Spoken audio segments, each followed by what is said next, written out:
Hace 10 minutos estabas bien. No perfectamente bien, no eufórico, simplemente bien. En ese estado neutro donde las cosas están en su lugar y no hay ninguna razón para que algo cambie. Y entonces algo pasó. O no pasó nada. A veces no pasa nada, solo el estado cambió. Y ahora estás mal.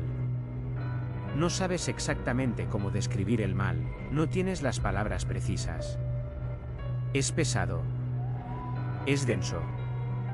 Es como si algo que estaba fuera de ti entrara de golpe y ocupara todo el espacio disponible. Y lo más desconcertante no es el mal en sí. Es la velocidad. La ausencia de transición. El salto de un estado al otro sin escalera, sin aviso, sin ninguna razón que pueda señalar con el dedo y decir, eso. Fue eso. Este episodio examina por qué eso pasa, por qué las emociones en este periodo de la vida tienen esa textura específica, esa intensidad que parece desproporcionada, esa velocidad que deja a todo el mundo alrededor sin saber qué hacer contigo. Incluido tú. Este episodio examina por qué eso pasa, y qué dice sobre cómo funciona el sistema en este periodo específico de la vida. Y entender qué está pasando en esos momentos ya cambia algo en cómo se los puede sostener. Eso es lo que este episodio intenta ofrecer, un marco para lo que ocurre en esos momentos. No para que deje de ocurrir, sino para que cuando ocurra, no tenga que ser también incomprensible. Y eso, tener un marco para lo que ocurre, ya cambia algo en cómo se lo puede sostener. Y ese marco ya cambia algo. La emoción llegó antes de que la mente la nombrara. Eso ocurre todo el tiempo, pero en este periodo ocurre con una frecuencia y una intensidad que no tiene equivalente en ningún otro momento de la vida. La emoción no espera a que el pensamiento la procese, llega, ocupa. Cambia el estado completo del cuerpo y de la mente antes de que haya palabras disponibles para describirla. Y eso produce algo muy específico, la sensación de que estás siendo arrastrado por algo que no elegiste. Que no hay un tú que decide sentirse así, hay un estado que simplemente ocurre y que tú estás dentro. No como autor. Como habitante. Hay también algo sobre la intensidad en sí que vale nombrar. No es solo que las emociones lleguen rápido, es que llegan a un volumen que parece fuera de escala con lo que las produjo. Un comentario pequeño produce una herida que no es pequeña. Una situación que objetivamente no es grave produce una sensación de catástrofe que es completamente real, aunque no corresponda a los hechos.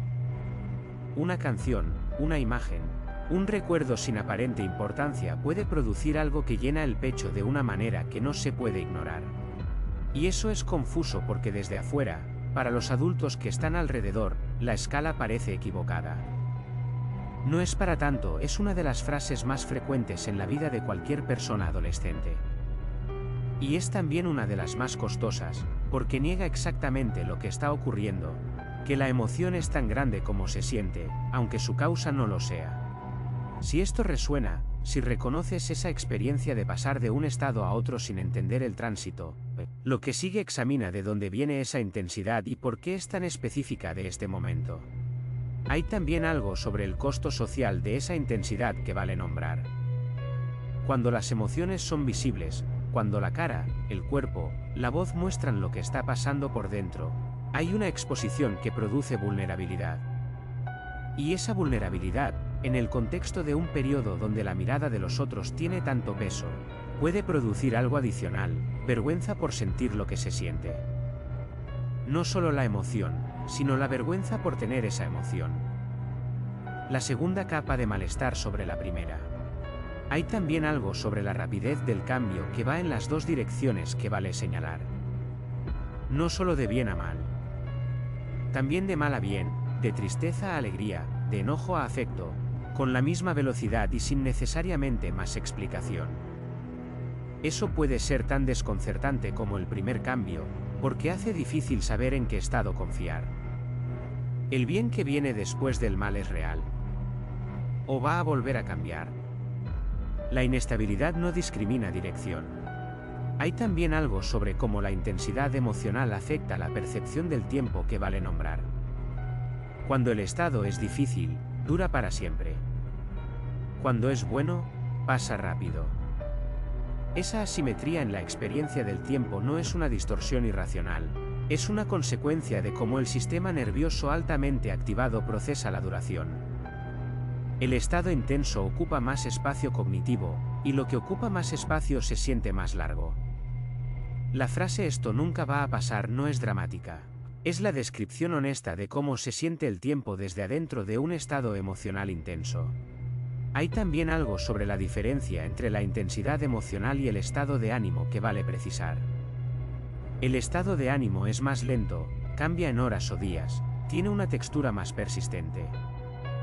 La intensidad emocional de la que trata este episodio es más veloz, puede cambiar en minutos, puede superponerse a un estado de ánimo base sin reemplazarlo completamente. Las dos cosas coexisten y a veces se confunden, pero son procesos diferentes con lógicas diferentes. Si esto resuena, si reconoces esa experiencia de pasar de un estado a otro sin entender el tránsito, lo que sigue examina de dónde viene esa intensidad y por qué es tan específica de este momento. Vale también nombrar algo sobre la diferencia entre la intensidad emocional y la fragilidad. Son frecuentemente confundidas, tanto por quien las experimenta como por quien las observa desde afuera. La persona con alta intensidad emocional no es más frágil que alguien con menos intensidad. Tiene un sistema con una sensibilidad particular que produce experiencias más amplias en ambas direcciones, más altas y más bajas. Esa amplitud no es una vulnerabilidad, es un rango. Lo que requiere no es menos emoción sino más capacidad de sostener lo que el sistema produce. Vale también nombrar algo sobre la relación entre la intensidad emocional y el cansancio que produce. Sentir mucho es agotador de una manera que quien no lo experimenta con esa frecuencia puede subestimar. El sistema nervioso que procesa estados intensos de manera repetida gasta recursos que el descanso ordinario no siempre repone completamente. Ese cansancio específico, el cansancio de sentir, no de hacer, es real y merece ser reconocido como lo que es. ¿Por qué las emociones tienen esa intensidad y esa velocidad en este periodo específico? La respuesta más directa tiene que ver con la biología del cerebro en desarrollo. Durante la adolescencia, el sistema límbico, la región del cerebro que procesa las emociones, evalúa las amenazas y produce las respuestas afectivas, está en plena actividad y altamente sensibilizado. Al mismo tiempo, el córtex prefrontal, la región que regula, contextualiza, frena y da perspectiva, todavía no completó su maduración. Eso produce una combinación específica, un acelerador muy sensible y un freno que todavía está siendo instalado. La emoción llega con fuerza porque el sistema que la genera está en su punto de mayor activación. Y no se frena rápido porque el sistema que la regularía está todavía en construcción. Eso no es una falla. Es el proceso funcionando exactamente como está diseñado para funcionar. La sensibilidad emocional elevada durante la adolescencia tiene funciones reales, facilita el aprendizaje social, amplifica la capacidad de empatía, intensifica los vínculos que el sistema de desarrollo necesita construir. El problema no es la sensibilidad. El problema es que nadie prepara para vivir dentro de ella. Hay también algo sobre la diferencia entre la intensidad emocional adolescente y la inestabilidad emocional, como problema que vale precisar. Intensidad no es lo mismo que desorden. Lo que ocurre durante la adolescencia no es una patología, es una característica del desarrollo que tiene sus propias lógicas y sus propios tiempos. El sistema que produce esa intensidad es el mismo que produce la capacidad de sentir profundamente, de conectar genuinamente, de tener experiencias que se quedan grabadas de una manera que las experiencias adultas más moderadas raramente igualan. Hay también algo sobre el rol del entorno en la experiencia de esa intensidad que vale examinar. El mismo estado emocional se vive de manera muy diferente en un entorno que lo puede sostener, que no lo niega, que no lo dramatiza, que simplemente lo reconoce, que en un entorno donde la respuesta habitual es, no es para tanto, cálmate o no entiendo por qué estás así. El primer entorno no elimina la intensidad, pero le da un contexto donde puede ser habitada sin vergüenza. El segundo añade una capa de aislamiento sobre la emoción original. Hay también algo sobre la relación entre la intensidad emocional y el sueño que vale nombrar. El sistema nervioso en este periodo tiene necesidades de sueño que frecuentemente no se satisfacen, por horarios escolares, por el ritmo social, por la activación que produce la pantalla antes de dormir. Y la privación de sueño amplifica exactamente la sensibilidad emocional que ya está elevada. El cerebro con pocas horas de sueño regula peor las emociones. Lo que de por sí ya era intenso se vuelve aún más difícil de manejar cuando el descanso no fue suficiente. Hay también algo sobre la función social de la intensidad emocional durante la adolescencia que vale examinar. En un periodo donde los vínculos con los pares son centrales para el desarrollo, donde la pertenencia al grupo tiene un peso que no tendrá en ningún otro momento con la misma intensidad, el sistema emocional está calibrado para responder con fuerza a las señales sociales. Una señal de exclusión produce una respuesta intensa porque el sistema la procesa como relevante para la supervivencia social. No como metáfora, como procesamiento real del sistema nervioso. Hay también algo sobre la variabilidad individual dentro de este periodo que vale nombrar. No todas las personas adolescentes experimentan la misma intensidad emocional. Hay diferencias reales en la sensibilidad del sistema nervioso que producen rangos muy distintos de intensidad entre personas de la misma edad. Alguien que experimenta oscilaciones más frecuentes o más extremas no está más roto que alguien con oscilaciones más moderadas. Tiene un sistema nervioso con características específicas que producen ese rango particular. Hay también algo sobre la relación entre el hambre, la hidratación y la intensidad emocional que vale mencionar porque es frecuentemente ignorado. El sistema nervioso que regula las emociones funciona con recursos biológicos. Cuando esos recursos están bajos, porque no se comió suficiente, porque no se bebió agua, porque el nivel de glucosa cayó, la capacidad de regulación emocional disminuye de manera directa y medible. El estado que llega sin razón aparente a veces tiene una razón física muy concreta que no fue identificada. Vale también nombrar algo sobre la relación entre el ejercicio físico y la regulación emocional durante este periodo. El movimiento físico, especialmente el sostenido durante varios minutos, produce cambios neuroquímicos que facilitan directamente la regulación emocional. No porque distraiga de la emoción, sino porque cambia las condiciones biológicas en que el sistema nervioso procesa lo que está sintiendo. Eso no resuelve lo que produjo la emoción, pero puede cambiar la capacidad de habitarla. El cambio ocurre de nuevo. Estabas bien y ahora no estás bien. O estabas mal y ahora, sin que haya pasado nada que lo explique completamente, el estado cambió de nuevo. Y el ciclo tiene algo de agotador precisamente porque es impredecible. No puedes saber cuánto va a durar el mal ni qué lo va a interrumpir.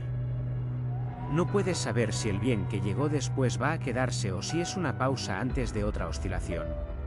Eso produce algo que vale nombrar con precisión, la hipervigilancia del propio estado. La tendencia a monitorear constantemente cómo uno se siente, a evaluar si el estado está bien o mal, a anticipar el próximo cambio. Esa vigilancia, aunque comprensible, tiene un costo, porque la atención constante al estado emocional puede amplificarlo. La emoción que se observa intensamente frecuentemente se hace más grande, no más pequeña. Hay también algo sobre las situaciones que tienden a producir los cambios más abruptos que vale examinar. Las interacciones sociales, una frase dicha de cierta manera, una exclusión percibida, un momento de no ser visto o de ser visto de la manera equivocada, tienen una capacidad particular de producir el cambio de estado.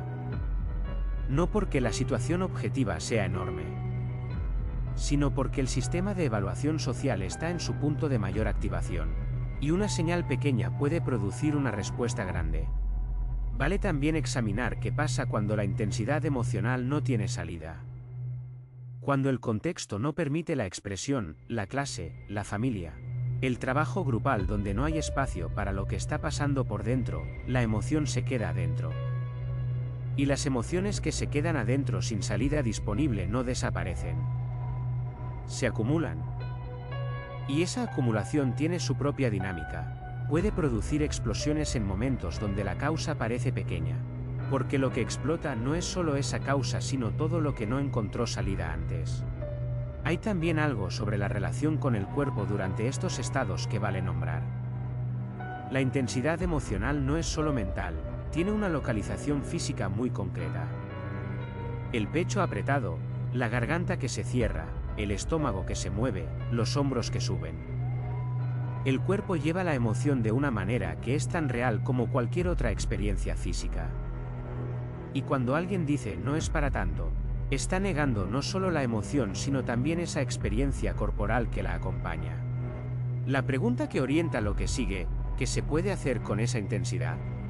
Hay también algo sobre la relación entre la intensidad emocional y la creatividad que vale señalar. Los mismos sistemas que producen la sensibilidad elevada durante la adolescencia también producen una capacidad de acceso a estados creativos que muchos artistas describen como de los más ricos de sus vidas. La intensidad no es solo costo. Es también capacidad de sentir profundamente, de producir desde ese lugar, de tener acceso a una gama emocional que la regulación adulta puede moderar hasta el punto de perder algo de su riqueza.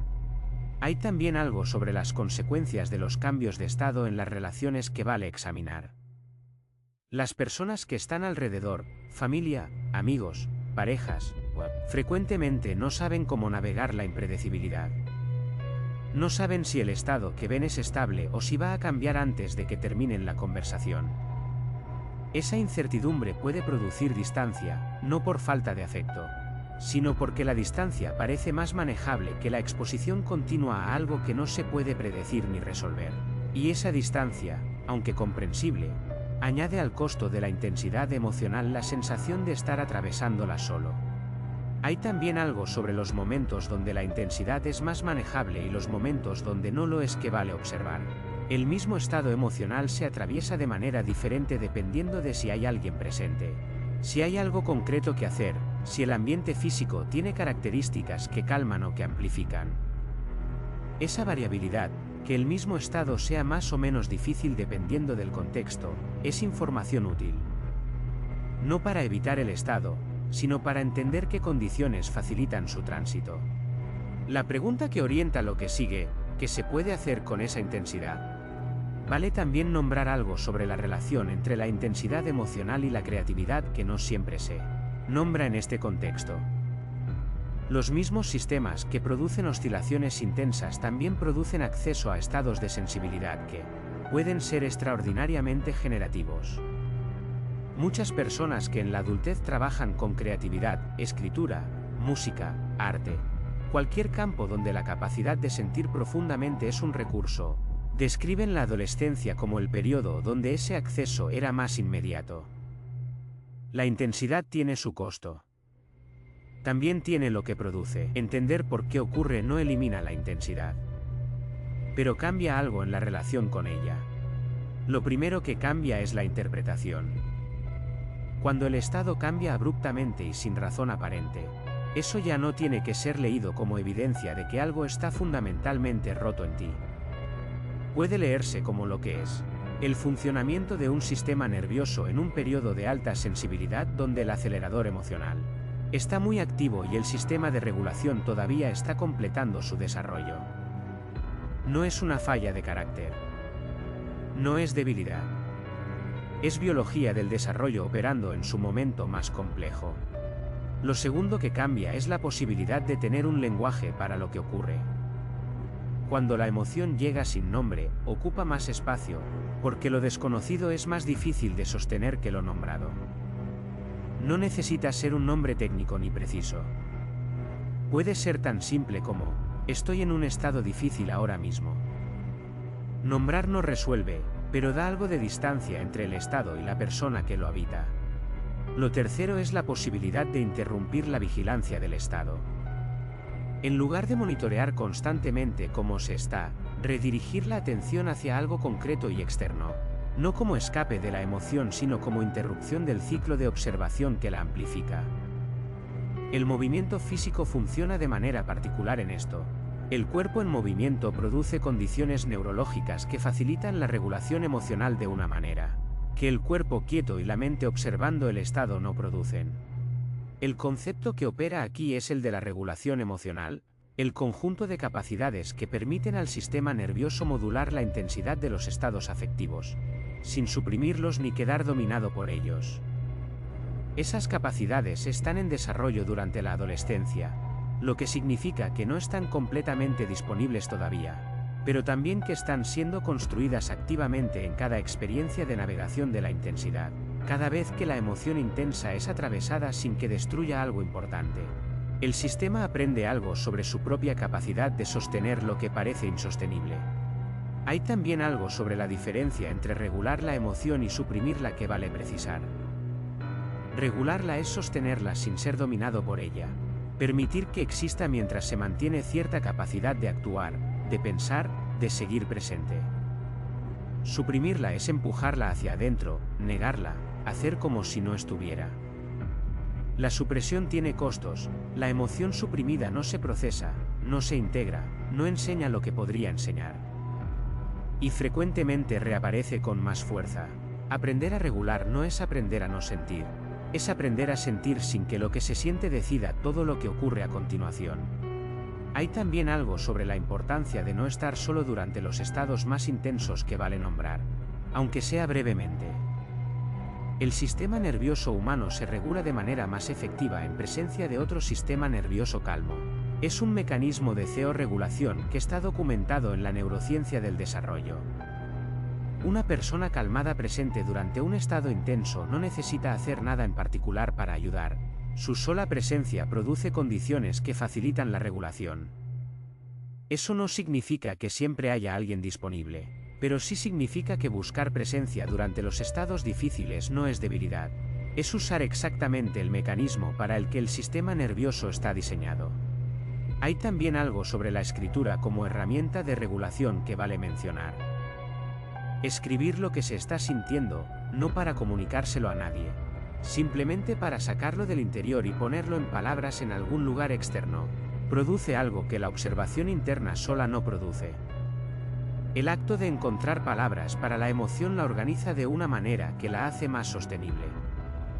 No necesita ser literario, no necesita ser coherente. Solo necesita ser externo. Vale también nombrar algo sobre la paciencia que este proceso requiere. El desarrollo de la regulación emocional no ocurre de manera lineal ni en un tiempo predecible. Hay periodos de más estabilidad y periodos de más oscilación dentro del mismo año, dentro del mismo mes. Esa variabilidad no indica que algo esté mal en el desarrollo, indica que el desarrollo es un proceso, no un estado que se alcanza y se mantiene. Vale también nombrar algo sobre lo que significa tener acceso a alguien que ha atravesado ese periodo y puede ofrecer la perspectiva del otro lado, no para decir que era fácil, sino para decir que tenía un tiempo y que ese tiempo pasó. No como promesa vacía, sino como información real sobre la trayectoria del desarrollo. El sistema que siente tanto ahora no va a sentir siempre con esa misma intensidad sin regulación. El córtex prefrontal se va a completar. La regulación emocional se va a fortalecer. Eso no es una solución para ahora, es un contexto para ahora. Hace 10 minutos estabas bien. Y ahora no estás bien. Eso va a seguir ocurriendo. No porque algo esté mal en ti, sino porque el sistema que produce esa oscilación está en su periodo de mayor actividad y menor regulación disponible. Es el momento más intenso de la vida emocional que la mayoría de las personas va a tener. Y esa intensidad, aunque costosa, también es parte de lo que hace que este periodo sea tan formativo, que las experiencias de este tiempo se queden grabadas de una manera que pocas cosas adultas igualan. Lo que puede cambiar no es la intensidad en sí, es la relación con ella. Poder decir, esto es muy intenso ahora mismo, y eso tiene una explicación que no dice nada malo sobre mí. Poder nombrar lo que ocurre sin que el nombre lo agrave. Poder buscar algo que ayude al sistema a transitarlo, movimiento, una persona, un momento de salida, sin esperar que eso lo resuelva completamente. Vale también nombrar algo sobre las personas que están alrededor durante estos estados. El familiar, el amigo, el adulto cercano que no sabe qué hacer cuando el estado cambia abruptamente y no tiene explicación visible. Frecuentemente, lo que más ayuda no es la explicación ni la solución, es la presencia. Alguien que pueda estar ahí sin necesitar que el estado cambie inmediatamente, sin presionar para que se explique algo que tal vez no tiene explicación todavía, sin negar lo que está ocurriendo. Esa presencia no cura la intensidad. Hace que sea menos solitaria. Hay también algo sobre el tiempo que vale decir con honestidad. La intensidad emocional de este periodo no es para siempre. El córtex prefrontal completa su maduración. Los sistemas de regulación se fortalecen. El estado adulto no es ausencia de emoción, es una relación diferente con ella, donde hay más capacidad de sostener la intensidad sin ser arrastrado. Eso no es consuelo vacío, es lo que la neurociencia del desarrollo documenta con consistencia. Y mientras tanto, en este momento, en este periodo, lo que vale es poder atravesar lo que ocurre sin interpretarlo como evidencia de que algo está fundamentalmente roto. Que el sistema sienta mucho no significa que esté fallando. Significa que está vivo y que está aprendiendo. Hay también algo sobre la posibilidad de que alguien que está leyendo esto se reconozca no en quien experimenta la intensidad, sino en quien está cerca de alguien que la experimenta. El familiar, el amigo, la pareja que no sabe qué hacer cuando el estado cambia abruptamente. Para esa persona también vale decir algo, que no se puede regular la intensidad de otra persona desde afuera, pero que la presencia sin presión, sin exigir que el estado cambie, sin negar lo que está ocurriendo, es más de lo que parece, y que entender que lo que está ocurriendo no es dramático ni exagerado ni manipulador, sino la manera específica en que funciona un sistema nervioso en un periodo particular, puede cambiar completamente cómo se recibe lo que se ve. En el canal hay más sobre las emociones, cómo funcionan y lo que hacemos con ellas. Sigue cuando estés listo.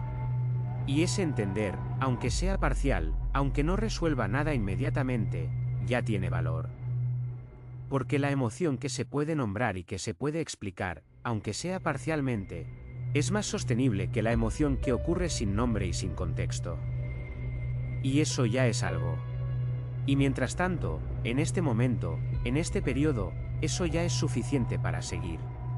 Hay también algo sobre lo que vale recordar en los momentos donde la intensidad es máxima y la perspectiva está completamente dentro del estado, que los estados pasan. No todos, no pronto, no sin costo. Pero el estado que siente que es permanente no lo es. El sistema que produce la oscilación también produce el regreso.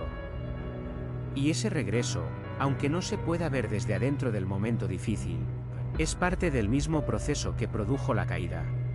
Y ese recordatorio, aunque no se sienta verdadero desde adentro del estado, es también parte de lo que este episodio puede ofrecer, no la solución. La información de que el sistema tiene más capacidad de la que parece cuando está en su punto más difícil. Y esa información, de que el sistema puede más de lo que parece en sus momentos más difíciles, es también la más importante que este episodio puede ofrecer. No como consuelo vacío. Como dato real sobre cómo funciona el desarrollo emocional en este periodo. Y cuando ese dato está disponible, cuando se puede decir, aunque sea como información y no como sentimiento todavía, el sistema puede más de lo que parece, algo cambia en la manera de habitar lo que está pasando. No el estado. La relación con el estado. Y esa diferencia, aunque pequeña, ya tiene valor.